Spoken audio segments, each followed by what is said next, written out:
Okay, તો એવી સંસ્થાઓ ખરી કે જે હેલ્પ કરતી હોય કે હેલ્પ કરી શકે છે, પણ એ લોકો સમજતા નથી. એ લોકો એવું સમજે છે કે નોકરી છે તો એને શું જરૂર હોય એમ. આ તો અમારી અલગ એક્ટિવિટી છે કે અમને એટલો શોખ છે અને એટલા મજબૂત છે કે આપણને કંઈક અલગ કરવું છે એમ. એકલી નોકરીને ઘર સંભાળી તો શું એમ. એટલે મેં અલગથી કરી, તો નોકરીમાંથી એટલું બધું તો ન નીકળી શકે. બરાબર છે. એટલે જે સંસ્થાઓ, જે NGOs છે એ સપોર્ટ કરે કે ના, નથી એ કરતા? સપોર્ટ નથી કરતા. હજી સુધી અમને ક્યાંયથી એવો સપોર્ટ નથી મળ્યો.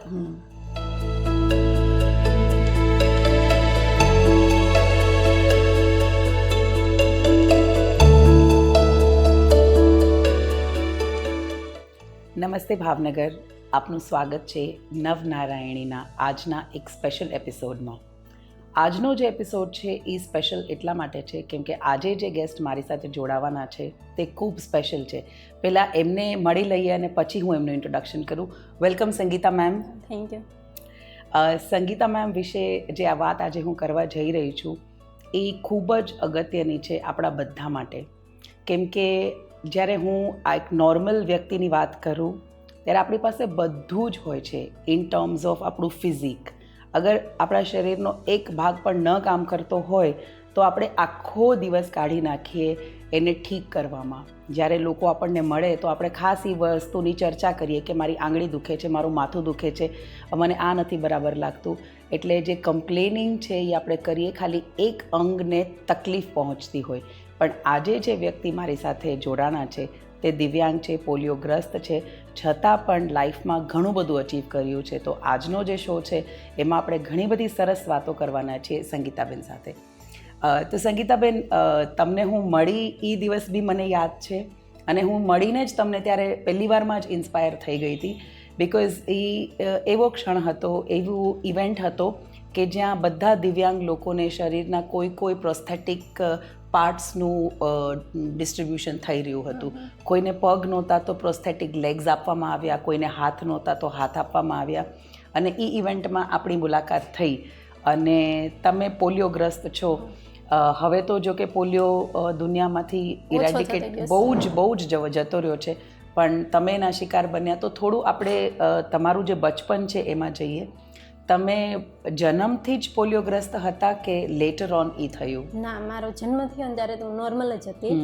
અને 3 વર્ષની થઈને એટલે અચાનક તાવ આવ્યો અને રાત્રે તાવ આવ્યો. એમાંથી મને આવી રીતે પગ જ એકદમ ઊભા રાખે ને તો ઊભી જ નહોતી થઈ શકતી. અને ત્યારે અમે કારણ કે ગામડે રહેતા હતા એટલે અમે 4 બહેનો ને 1 ભાઈ.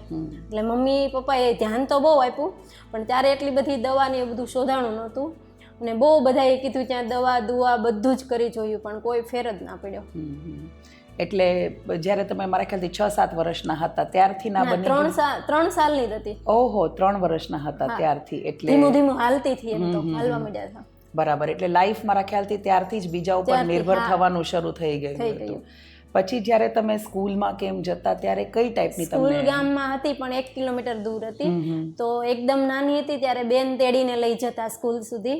તો 1 થી 7 ધોરણ તો હું ગામમાં જ ભણી, પ્રાથમિક શાળા સ્કૂલ નહીં હોય ને ત્યાં. ને પછી ભાઈ મોટો છે એટલે સુરત રહેતો હતો ને, તો એમની જોડે હું સુરત ગઈ ને 3 વર્ષ ત્યાં ભણી. પણ સુરતનું વાતાવરણ એટલું ખરાબ હતું કે મારે જવા આવવામાં, મૂકવા લેવામાં ભાઈ અને ભાભીને ખૂબ જ તકલીફ પડતી હતી. કે કાયમ મારી સાથે રહેવામાં, મને ઉપર 3જા માળે મૂકવા લેવામાં બધી રીતે તકલીફ પડતી. એટલે પછી હું ગામડે આવતી રહી. ઓકે. હવે આપણે એવું થાય કે જે રોજિંદા કામ હોય આપણા, જેમ કે નાવા ધોવાનું હોય કે કોઈ બી વસ્તુની રિક્વાયરમેન્ટ હોય, ત્યારે ડેફિનેટલી આપણે જ્યારે ફિઝિકલી થોડા અનસ્ટેબલ હોઈએ ત્યારે બીજા ઉપર ડિપેન્ડ થઈએ. તો ઘરનાઓનો કેવો સપોર્ટ હતો એમાં? ઘરનાનો તો પૂરેપૂરો સપોર્ટ. ક્યારેક ઘરના ત્યારે મને એવું નથી લાગ્યું કે આજે એ લોકોએ કામ મારું નથી કર્યું કે મોઢું એવું લાગ્યું, એવું તો મને ક્યારેય નથી બન્યું. અને નાવા ધોવામાં કે મેં પોતાનું કામ કરવામાં તો મને ક્યારેય અગવડતા નથી પડી. પણ બીજા નોર્મલ માણસો જે જોવે ને એને એવું થાય કે આને કેટલી બધી તકલીફ પડે છે. એટલે એ જે હિંમત હોય નાનપણમાં, જ્યારે તમારે સપોઝ એમ થાય કે સ્કૂલે જવું છે, અત્યારે તો તમે મેં જોયું કે તમે આની હા એના સાથે તમે આવ્યા, તો નાનપણથી જ એ તમે લઈ લીધું હતું કે કેવી રીતે ના, હતું? હું 7મું ભણી રહીને પછી ગામમાં એક સુતાર હતા ને, એને કીધું કે તું આવું બનાવી દઉં ને તો એમનાથી ચાલી શકીશ, તો તારા ઘરનાને થોડુંક સપોર્ટ રહેશે. રાઈટ. કે ઉંમર થતા તેડવામાં તો તકલીફ પડે, ત્યારે આટલા બધા વ્હીકલ પણ નહોતા. રાઈટ. એટલે એમણે પેલા લાકડાની બનાવી આપી હતી. ઓકે. એટલે એના સપોર્ટથી હું ચાલીને પછી જઈ શકતી. રાઈટ. જ્યારે તમે કોલેજ ને એવું બધું કરતા હતા ત્યારે બી પબ્લિક ટ્રાન્સપોર્ટ યુઝ કરવામાં કે એમાં તકલીફ થતી હોય તો કઈ રીતે તમે? એમાં એવું હતું કે મારું ગામ એકદમ કહેવાય ને કે અંદરનું ગામડું, કોઈ વાહન જાય નહીં, પોતાનું જ વાહન હોય તો તમે જઈ શકો. એટલે હું સવારમાં મને બસ મળતી, હું તળાજા કોલેજ કરતી, અને રિટર્નમાં આવવું હોય તો હું છકડામાં કે ટેમ્પામાં આવી શકતી, પણ 1.5 કિલોમીટર તો ચાલીને જ આવવું પડતું, અને હું ચાલીને આવતી ડેઈલી. ચાલીને એટલે બગલઘોડી સાથે પાછળ કીટ લટકાડેલું ના બગલઘોડીથી હું ચાલીને આવતી. ઓકે. એટલે અહીંયા આઈ થિંક કે જે યંગસ્ટર્સ કદાચ મને સાંભળી રહ્યા હોય આજના, મને બહુ ખાસ યાદ છે એવા યંગસ્ટર્સ બી મેં જોયા છે કે ઘરના એકદમ કોર્નર ઉપર જ દુકાન હોય અને મમ્મીએ કીધું હોય કે બ્રેડ લઈને આવવાનું છે તો સ્કૂટરની ચાવી લઈ અને જાય. ત્યારે આઈ થિંક કે આવા ઇન્સ્પિરેશનની આજના જે આપણી યંગસ્ટર્સ છે એને ખૂબ જરૂરત છે કે જ્યારે તમે ચાલી નથી શકતા, એક બેસાખીની સપોર્ટ તમારે લેવો પડે છે, અને ચાલીને નોર્મલ માણસની સ્પીડ કરતાં બી સ્પીડ ઘટી જ જાય ઓબ્વિયસલી. એટલે એ રીતે જો ચાલીને એક વ્યક્તિ પોતાનું ભણતર પૂરું કરતું હોય ત્યારે આપણી પાસે શું એક્સક્યુઝ હોઈ શકે કે આપણે દર વખતે ડિપેન્ડ થઈએ વ્હીકલ ઉપર, અને દર વખતે આપણે આપણી જાતને હંમેશા ડિપેન્ડ કરી દઈએ બધી મટીરિયલિસ્ટિક થિંગ્સ ઉપર. તો Sangitaben, thank you so much કે આ ખરેખર બહુ ઇન્સ્પિરેશન છે આ વસ્તુ. બીજું મારે એ પૂછવાનું હતું કે જ્યારે તમે ભણતા ત્યારે તમારા જે ફ્રેન્ડ સર્કલ હતા એ બધાનો તમારા તરફ, એટલે ઘણીવાર કેવું થાય કે જ્યારે કોઈ ડિસેબલ્ડ વ્યક્તિને આપણે જોઈએ એટલે એક સહેજ ભાવ આપણો એવો આવી જાય, સિમ્પથી જેવો. તો એવું થતું તમારી સાથે કે તમને અલગથી ટ્રીટમેન્ટ આપવામાં આવતી કે કેમ કે તમે દિવ્યાંગ છો તો તમને અલગથી હેલ્પ કરવામાં આવતી કે તમને બધાની જેમ જ ટ્રીટ કરતા? સ્કૂલમાં 8 થી 10 ભણીને તો એ લોકોને એન્ટ્રી ને એક્ઝિટ ગેટ બે અલગ અલગ હોય ને, તો મને 10 મિનિટ પહેલાં સ્કૂલના પટ્ટાવાળા ભાઈ બોલાવી જતા કે બેન અહીંથી એક્ઝિટમાંથી તમે નીકળી જાઓ, અને મને 10 મિનિટ વહેલા દાદરો નીચે ઉતારી દેતા. અને ક્લાસમાં તે મને બધા મારી હારે ભણતા એ બધાનો ખૂબ સપોર્ટ હતો. સરસ. એટલે આઈ થિંક કે એક સમાજમાં કદાચ એવું કહી શકાય કે દિવ્યાંગ હોવું ઘણીવાર એક એવું નથી કે એક હર્ડલ છે, પણ લોકો સપોર્ટિવ મળી પણ જતા હોય છે. અને એવું ક્યારેય થયું છે તમારી સાથે કે આ જે તમારી અત્યારે પોઝિશન છે એને લઈને તમને રૂકાવટ પણ લાગી હોય કે આને લઈને તમે ક્યાંય અટક્યા હો, કોઈએ સપોર્ટ ન કર્યો હોય, એવો કોઈ દાખલો છે તમારી પાસે? એવું તો મને હજી સુધી ક્યારેય નથી લાગ્યું, કારણ કે હું જ્યારે સમજણી થઈ ને ત્યારથી જ મન મક્કમ હતું કે મારું શરીર વિકલાંગ છે પણ મારું મન છે ને એ દ્રઢ મનોબળ રાખીને બેઠી હતી કે આ નોર્મલ જે ન કરી શકે ને એવું મારે એકવાર કરીને બતાવવું છે. સાચી વાત છે. એટલે મને ક્યારે અત્યાર સુધી એવું થયું નથી કે હા, એટલે આઈ થિંક આ પણ એક સાચું કહું ને બહુ મોટું સ્ટેટમેન્ટ છે, કારણ કે આપણે લોકો બહુ નાની નાની વસ્તુ પર કોઈ પર ડિપેન્ડ થઈ જતા હોઈએ, ત્યારે તમે જેમ વાત કરી એમ કે મન દ્રઢ હોવું એ એક આત્મવિશ્વાસની વાત છે કે એ જો આપણો દ્રઢ હોય તો ઓબ્વિયસલી કે મારા પગ નથી ચાલતા એ કોઈ એક્સક્યુઝ તો છે જ નહીં તમારે. થોડી આગળ આપણે વાત કરીએ સંગીતાબેન કે ડેફિનેટલી લેડી હોય કે મેલ હોય, લગ્નનો ટાઈમ થાય એટલે લગ્નની વાત તો ઘરમાં થાય જ, તો ઓબ્વિયસલી તમારા ઘરમાં પણ એ ટેન્શન તો થોડું હશે જ. એમાં એવું હતું કે મારા મમ્મી પપ્પા આમ અભણ હતા, ગામડે રહેલા, પણ એને 2-3 વાર આવી રીતે ગામમાં કોઈ હોય ને બીજા હેન્ડીકેપ એમનું જોયું હતું તો એને થોડુંક અંદરથી થતું કે મેરેજ નથી કરવા એમ. પછી બીજા જે કોઈક રિલેટિવ હોય ને એને એમ કીધું કે ના તમે છો ત્યાં સુધી, પછી તમારી દીકરીનું કોણ એમ. તો મમ્મીને માની ગયા અને એણે એમ કીધું કે તો મારે ગામડે જો મારી છોકરી એટલું કરી શકે છે, પણ આની કરતાં હું એક છોકરો એવો જ ગોતવાનો છે, પૈસાવાળો નહીં પણ ગામ કરતાં શહેરમાં પોતાનું ઘર હોવું જોઈએ, બીજું કાંઈ નહીં હોય તો ચાલશે, તો મારી છોકરી બધું કામ ત્યાં કરી શકશે. બરાબર. એમને વિશ્વાસ હતો મારી ઉપર કે આ શહેરમાં મકાન હશે ને પોતાનું તો એ ત્યાં બધું એની જાતે બધું કરી શકશે. બરાબર છે. એટલે પાર્ટ ઓફ અ સિક્યોરિટી લાઈફની કે ભાઈ ઘરનું ઘર હોય તો એટલીસ્ટ પછી તો રૂમની અંદર બધું કામ કરી શકશે એમ. કે ગામડે તો ઘણી તકલીફ પડે, ફળિયું હોય, રસોડું અલગ હોય, ટોયલેટ બાથરૂમ અલગ હોય. રાઈટ. એટલે ગામડાનું જીવન અને જે શહેરનું જીવન છે એના કરતા રાઈટ. એટલે એમને એમ પસંદગી કરી કે શહેરમાં હશે તો એક નાનકડો રૂમ હોય તો બધું એમાં થઈ શકે. રાઈટ. હવે જ્યારે લગ્નની વાત આવી તો અલ્પેશભાઈ, તમારા હસબન્ડનું નામ અલ્પેશભાઈ છે, રાઈટ? તો હવે એ કઈ રીતે તમારું અરેન્જ મેરેજ થયા કે લવ મેરેજ થયા કે? અરેન્જ મેરેજ થયા છે. હું 12મું ભણી રહી ને પછી અહીંયા કોલેજ માટે એડમિશન અહીંયા શામળદાસમાં લીધું. એટલે એમાં હું કોલેજ કરતી અને પાર્ટ ટાઈમમાં એટેન્ટી ટેકનોલોજીમાં કોમ્પ્યુટર શીખવતા, એની જાણ મને થઈ. અને એ અંધ શાળામાં નોકરી કરતા. બાઇન્ડ હોય ને, બાઇન્ડ અંધ એની લિપિ, એના પુસ્તક બનાવતા, એની જોબ હતી એમને. ઓકે. અને પછી અહીંયા પાર્ટ ટાઈમ અમને શીખવાડવા આવતા. એટલે અલ્પેશભાઈ ત્યાં શીખવાડવા આવતા? ઓકે. એટેન્ટીમાં આવતા શીખવાડવા. અને એમાંથી અમારે બેની મુલાકાત થઈ. અને પછી ઘરનાએ તો કોઈ વિરોધ નહોતો કર્યો. અને એ ટાઈમમાં એમને નોકરી મળી ગઈ યુપીમાં. પહેલું પોસ્ટિંગ એનું ત્યાં થયું. ઓકે. Government job? કેન્દ્ર સરકારની પોસ્ટ ઓફિસમાં. અને એ ત્યાં નોકરી કરવા જતા રહ્યા. અને પછી 3 મહિના પછી દિવાળી ઉપર આવ્યા એટલે અમારી સગાઈની વાત થઈ અને ચાંદલા થયા. ઓકે. પછી 5 વર્ષ સુધી ત્યાં નોકરી કરી. એમાં ત્યાં રસોડું તો નહોતા લઈ ગયા, પણ પછી 6 મહિના પછી લઈ ગયા. અને હું, મારા સસરા અને મારા સસરાનો પૂરેપૂરો સપોર્ટ, અને એ મારી સાથે ત્યાં રહ્યા. રાઈટ. અલ્પેશભાઈની ડિસેબિલિટી વિશે વાત કરી, એમને શું તકલીફ છે? એને જન્મ થયો ને 2 કે 3 મહિના થયા ને એટલે એને તાવમાંથી થયો. એને અને એમની સિસ્ટર બેયને સાથે થયો. એમાં એમના સિસ્ટરને કોઈ કરવાળો નહોતો. આ ભાઈ હતા તે મમ્મી પપ્પાએ આની દવા કરવામાં રહ્યા. એમાં બેનને છે ને ઇન્જેક્શન આપેલું એટલે એને વોમિટ થવા મળી. વોમિટમાં બધું નીકળી ગયું અને બેન નોર્મલ થઈ ગયા. ઓકે. અને આની બધી દવા કરી પણ આને કાંઈ સારું ન થયું ને અત્યારે 80% વિકલાંગ છે. અચ્છા. એટલે પગે આખું શરીર જ તે, બંને હાથમાં તકલીફ છે અને કમર સુધી. ઓકે. એટલે મને એમ છે એ બેસાખીથી ચાલી પણ નહીં શકતા હોય ને, એટલે એમને જમીનથી ઢસડાઈને ચાલવાનું. અને નીચે એવો પાટલો આવે બાજોટ જેવો વ્હીલ વાળો, એનો યુઝ કરે. અને અત્યારે વ્હીલચેર, વધારે વ્હીલચેર. ઓકે. એટલે અત્યારે જે હું સાંભળું છું ને, અત્યારે જે હું મારા મનમાં જે બધું પ્રોસેસ કરું છું, અને જો કદાચ આપણે બી વિઝ્યુઅલાઇઝ કરીએ, એક કપલ જેમાં એક ફિમેલ અને એક મેલ છે. ફિમેલ જે છે એ આઈ થિંક 50% જેનું બોડી કામ નથી કરતું, મેલનું 80%. તે છતાં પણ એક સરસ જીવન જીવી શકે છે. આનાથી વધારે સારો કયો મેસેજ હોઈ શકે? કારણ કે 2 વ્યક્તિઓ જેની પાસે બધું જ હોય, શારીરિક સંપત્તિ હોય, આપણી પાસે આર્થિક સંપત્તિ હોય, તોય મેં જોયું છે કે એ લોકો હંમેશા કાંઈક ને કાંઈક વસ્તુ માટે થઈને ક્રિપ કરતા હોય કે મારી પાસે આ નથી. તો આઈ થિંક આવા એક્ઝામ્પલ્સ જો આપણા સમાજમાં હોય, અને આવા એક્ઝામ્પલ્સથી જો આપણે શીખી શકીએ કે શારીરિક, આર્થિક કે જે પણ આપણી પાસે છે એ બધું જોવા માટે જ છે. માનસિક જો આપણે, તમે જેમ કીધું એમ, દ્રઢ હોઈએ તો ખુશી આપણા મનમાં છે એ થવાની જ છે. તમારા હસબન્ડની થોડી વાત કરીએ. તમે બંને I think table tennis player છો, રાઈટ? તો એ જે સ્પોર્ટ્સ આવ્યું એ ક્યાંથી શરૂ થયું? એ તો હાવ સાચું ને કે મારો બાબો છે ને એ 3 વર્ષનો થયો અને પછી સંસ્કાર મંડળ ટેબલ ટેનિસમાં મૂક્યો. ઓકે. તો ત્યાંના સર ક્ષિતિજ સર પુરોહિત, એમણે એમ કીધું કે તારા મમ્મી પપ્પા આવા છે ને તો એ રમી શકે. અને એને એટલો ઇન્ટરેસ્ટ હતો રમવામાં, એટલે હું અવારનવાર મૂકવા લેવા માટે એની પાછળ મેં ખૂબ ટાઈમ આપ્યો, પહેલાં 5 વર્ષ.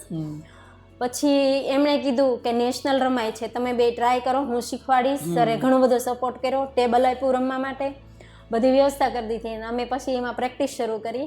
એટલે મારા બાળક આગળ આવ્યું ને એના લીધે અમે પણ આવ્યા. સરસ. એટલે જે બાળકની વાત કરે છે, હું જે આપણે બધાને સાંભળી રહ્યા છે એ લોકોને કહું કે અલ્પેશભાઈ અને સંગીતાબેનને એક બાળક છે, આઈ થિંક અત્યારે 10 વર્ષના છે. ના, 13મા વર્ષમાં છે. અને એ નોર્મલ છે, એમને કોઈ જ તકલીફ નથી. એટલે હું તમારી સાથે જે વાત કરું છું ને, હું વિચારું છું કે એ કેવા ક્ષણો હોય જ્યારે તમે ડિસાઈડ કર્યું હોય કે આપણે બાળક કરવું છે, તો એવા વિચાર આવ્યા હશે ને મગજમાં કે આપણે બેયને આ પ્રોબ્લેમ છે તો ચાઇલ્ડમાં નહીં આવે, એવા બધા બી વિચાર તો આવ્યા જ હશે. તો એ વિચાર સાથે તમે કઈ રીતે ડીલ કર્યું? એમાં એવું છે કે અમને ખબર જ હતી કે અમે આવા છીએ, પણ મનથી તૈયાર છીએ ને એટલે 99% તો બાળક વિકલાંગ નો જ થાય. અને એવું તો લગભગ ક્યાંય નથી બન્યું.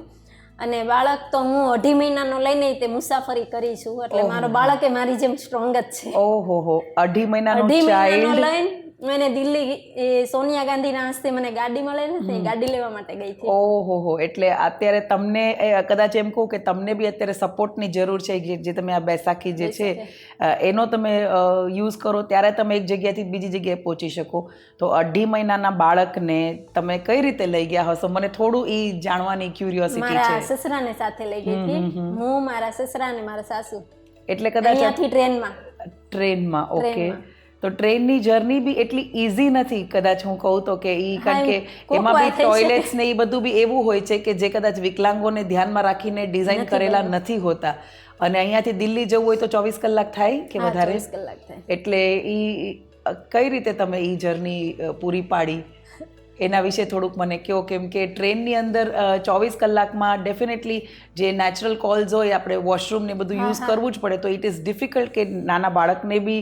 એટલે કેટલું તમારું મનોબળ સ્ટ્રોંગ છે એ હું વિચારીને પણ મને આમ મોટિવેશન થાય છે. મને વારંવાર કરું જ છું ટ્રેનમાં મુસાફરી, એટલે મને તો એમાં કોઈ દિક્કત લાગતી જ નથી કે જે નોર્મલ શરીર કરી શકે ને એવી જ રીતે હું મુસાફરી કરું છું.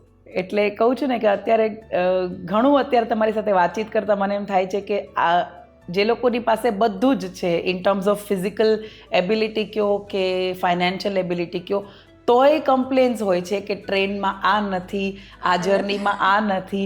જ્યારે તમારું મનોબળ, આઈ થિંક કે અત્યારે એક સ્ટેટમેન્ટ આપણે એ કદાચ ડેફિનેટલી એના પર ભાર મૂકી શકીએ કે મનોબળ સ્ટ્રોંગ હોય તો કોઈ જ દુનિયામાં તાકાત આપણને રોકી નથી શકતી. એનું કદાચ સૌથી મોટું એક્ઝામ્પલ અત્યાર સુધી જો મને કોઈ મળ્યું હોય તો તમે જ છો. એટલે થેન્ક યુ સો મચ કે તમે આ વાત આજે મારી સાથે શેર કરી. જે આપણે ટેબલ ટેનિસની વાત કરતા હતા, ઓડિયન્સને કહું કે વિકલાંગ હોવા છતાં પણ સંગીતાબેન આજે 2 વખત ઇન્ટરનેશનલ રમી આવ્યા છે, એક વખત ઇજિપ્ત અને એક વખત થાઈલેન્ડ, રાઈટ? અને એમના હસબન્ડ પણ એટલું સરસ ટેબલ ટેનિસ રમે છે. હાલાકી એમને કોઈ પ્રોફેશનલ ટ્રેનિંગ પહેલાં જ્યારે બાળપણમાં હતા ત્યારે નથી મળી, એમના બાળકના જન્મ પછી મળી છે. એટલે અહીંયા કદાચ બીજી વાત હું એમ કરું કે જ્યારે ઓપોર્ચ્યુનિટી આવે એની કોઈ એજ હોતી નથી. કારણ કે ઘણા લોકો એમ કે નાનપણથી જ હું બાળકને નાખી દઉં ને તો શું કે ટ્રેન થઈ જાય, પણ તમારું તો એ રિવર્સ કેસ છે કે બાળકના આવ્યા પછી you have trend your self. તો તમારું રૂટીન જે સ્પોર્ટ્સનું છે એ કઈ રીતે તમે સેટ કરો છો? અત્યારે એવું છે કે અત્યારે ડેઈલી 5 વાગે ઉઠી જવાનું, કસરત કરવાની અને 1 કલાક રમવાનું, પ્રેક્ટિસ કરવાની. પછી 6-7 વાગે રિલેક્સ થાય ને એ ઓફિસ જવા માટે તૈયાર થાય અને હું ઘરના નાસ્તા તે બધું કામ જાતે જ કરવાનું. કચરા પોતા, રસોઈ બધું જાતે કરવાનું. અચ્છા, કચરા પોતા હું પોતે જ કરું છું. ઓકે. અને કપડાં મશીનમાં ધોવાના, બસ નાસ્તા પાણી કરીને એ ઓફિસ જાય. અને હું એક સિલાઈ કામ કરું છું. ઓકે. તો સિલાઈનું કામ હોય એ મારે 4-5 વાગ્યા સુધી કરવાનું. બપોરે જમવા આવે, બપોરની રસોઈ બનાવવાની અને પછી સાંજે પાછું 6 થી 8 પ્રેક્ટિસ કરવાની અને 10 વાગે સુઈ જવાનું. ઓકે. એટલે આ રૂટીન જે કસરતની તમે વાત કરી કે કસરત તમે મતલબ કઈ કસરત? વ્હીલચેરમાં બેઠીને હાથની મુવમેન્ટ કરવાની, ડોકની કરવાની, જેનાથી આપણું શરીર બધી બાજુ મુવમેન્ટ લઈએ. કે ટેબલમાં જે હોય ને લેવાનું કે આ બાજુના બોલ, આ બાજુના બોલ બધું લેવું પડે. આપણું શરીર આખું હલવું જોઈએ, ખાલી કમરથી નીચેનો ભાગ સિવાય. એટલે એક દિવ્યાંગ લેડી જો કસરતની વાત, ફિટનેસની વાત કરી શકતી હોય એનાથી વધારે તો મારે હવે કંઈ કહેવાનું થતું જ નથી. કેમ કે ઘણા ખરા મારા ફ્રેન્ડ્સ એમ કહેતા હોય કે હું આવતા મંડેથી જીમ જોઈન કરીશ, અને મારા ઘણા ફ્રેન્ડ્સ એવું કહેતા હોય કે મંડે હોવો જોઈએ, 1 તારીખ હોવું જોઈએ, 9 વર્ષ, ત્રણેયનું કોમ્બિનેશન આવે ત્યારે હું કરીશ. એટલે આઈ થિંક કે જો આપણું મનોબળ, અગેન હું એ વર્ડ ઉપર વારંવાર સ્ટ્રેસ કરીશ કે મનોબળ સ્ટ્રોંગ હોય તો કોઈ જ તાકાત અશક્ય નથી અશક્ય. એટલે આ બહુ જ મોટું લાઈફનું પ્રેક્ટિકલ લેસન. બુકમાં તો આપણે વાંચ્યું જ છે આ બધું, પણ આઈ થિંક પ્રેક્ટિકલ લેસન જો આજે અમે બધા જ આજે લઈ રહ્યા છે એ તમારા થકી છે. સંગીતાબેન, હવે જે તમે વાત કરી કે તમે ટેબલ ટેનિસ, તમારે બી એની પ્રેક્ટિસ તો ઘરે કરો કે તમે ત્યાં સેન્ટર પર જાઓ? હમણાં એક ભાઈ આપ્યું છે ઘરે, એટલે ઘરે કરીશ. નતર અહીંયા સંસ્કાર મંડળ નહીં, અહીંયા ઘોઘા સર્કલ આંબાવાડીમાં અમારી સંસ્થાએ મૂકેલું છે ટેબલ, ત્યાં ડેઈલી સાંજે 6 થી 8 રમવા જવાનું. ઓકે. અને તમે તમારું જે ઘરેથી ત્યાં પહોંચવાનું છે એ તમે કઈ રીતે જાઓ? એ 2 વ્હીલમાં. ટુ વ્હીલ સાઈડ વ્હીલ લગાવેલા હોય એ ગાડીમાં બે જઈએ. ઓફિસેથી મને ઘરે લેવા આવે, પછી અમે બંને સાથે જઈએ, એટલે 15-20 મિનિટનો ટાઈમ થઈ જાય ઓકે. જવા આવવામાં. એટલે તમારા હસબન્ડ બી સાથે આવે? હા.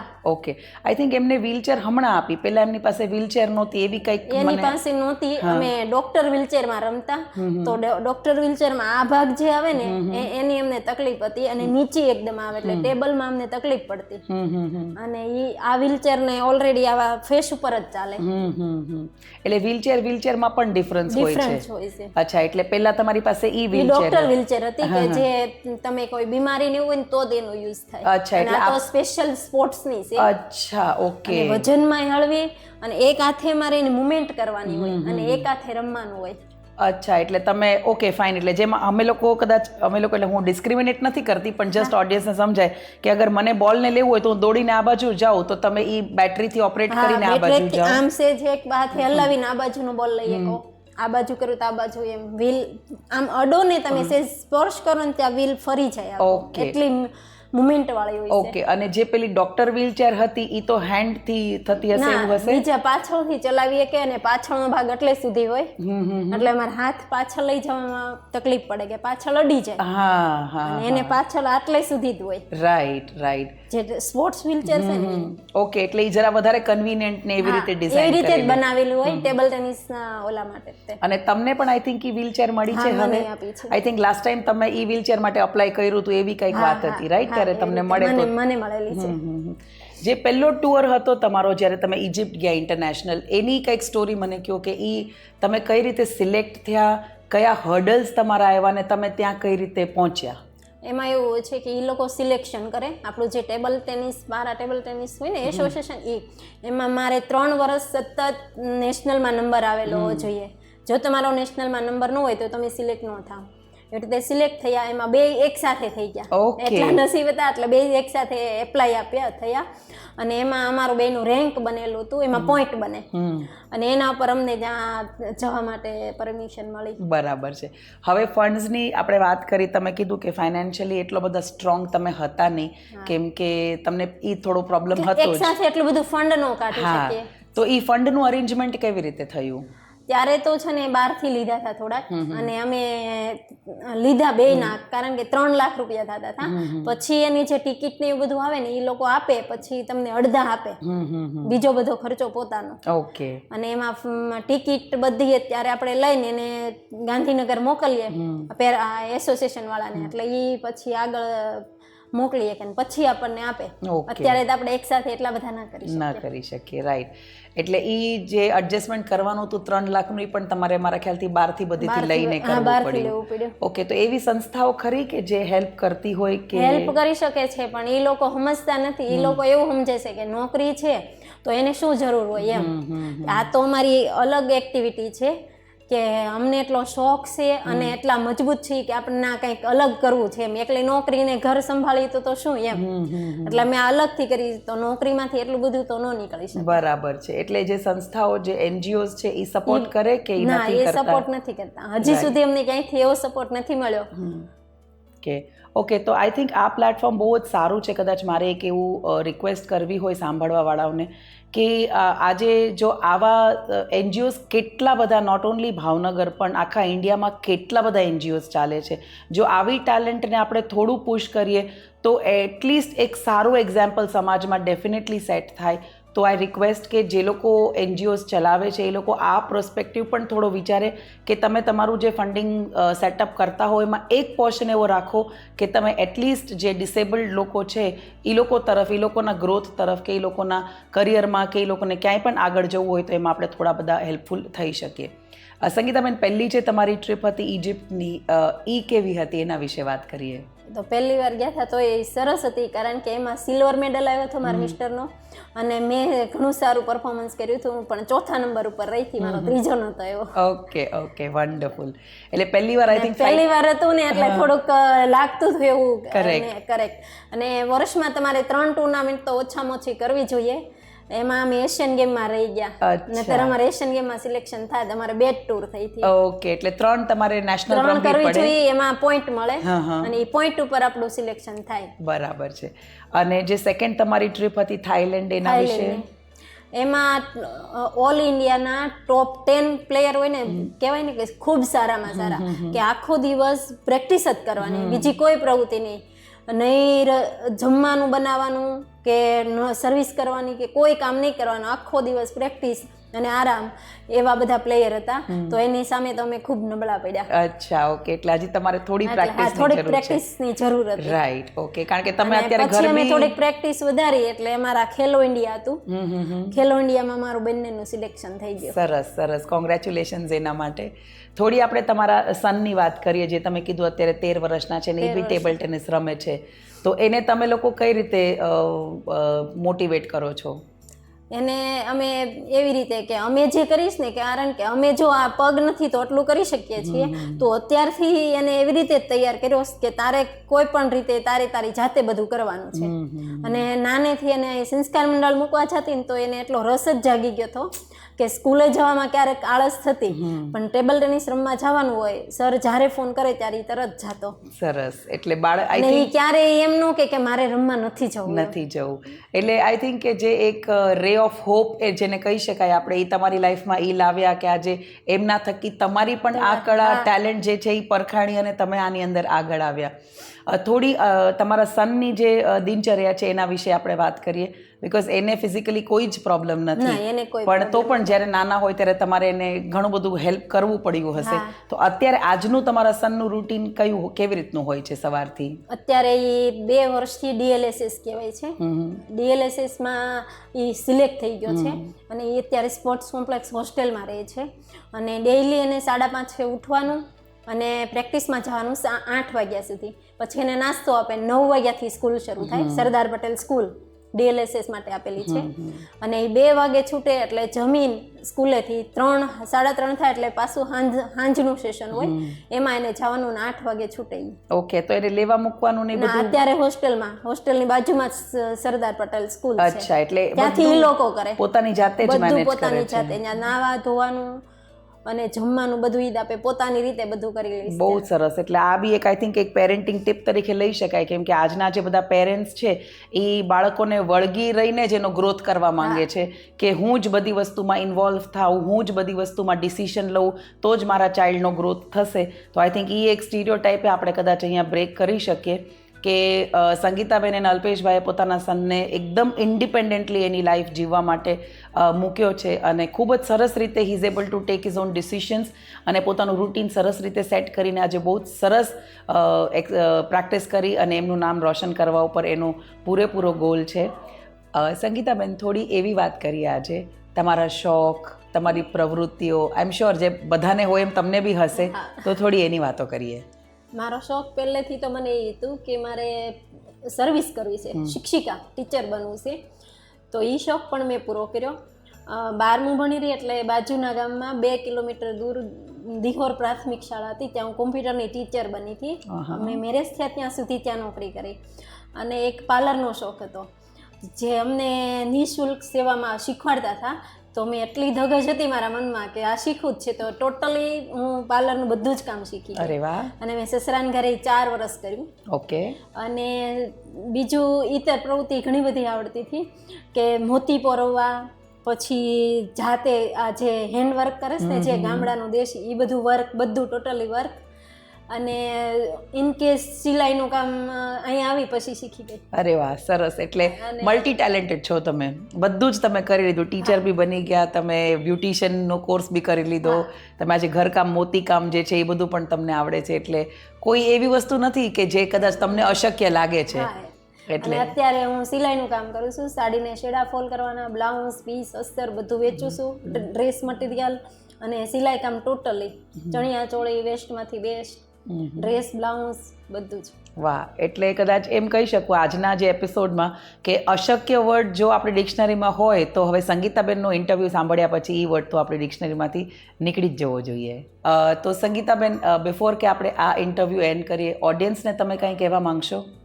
ઓડિયન્સને તો એટલું જ કહીશ કે જો દિવ્યાંગ હોય ને તો એ દિવ્યાંગ પોતે નથી કે શરીર દિવ્યાંગ નથી, એનો આત્મા જો દ્રઢ મનોબળ હોય ને તો એ કોઈ પણ અશક્ય કામને પણ શક્ય બનાવી શકે છે. વન્ડરફુલ. સંગીતાબેન, આજનો એપિસોડ મેં આટલા એપિસોડ્સ કર્યા એમાં કે કોઈ ખરેખર કામ એવું નથી હોતું કે આપણાથી ન થાય એમ, ના કારણ થાય. કે હાથ પગ આપ્યા છે, ચાલી નથી શકતા, પણ તમને મગજ તો બીજા માણસ કરતા સરસ શક્તિ એમાં ભગવાને આપી છે. ના, બહુ જ અને સરસ. ભગવાન ઉપર શ્રદ્ધા હોય તો તમે કોઈ પણ કાર્ય કરી શકો છો. Thank you so much Sangitaben. આજનો એપિસોડ ખૂબ સ્પેશિયલ રહેશે. Thank you so much. Thank you Bhavnagar.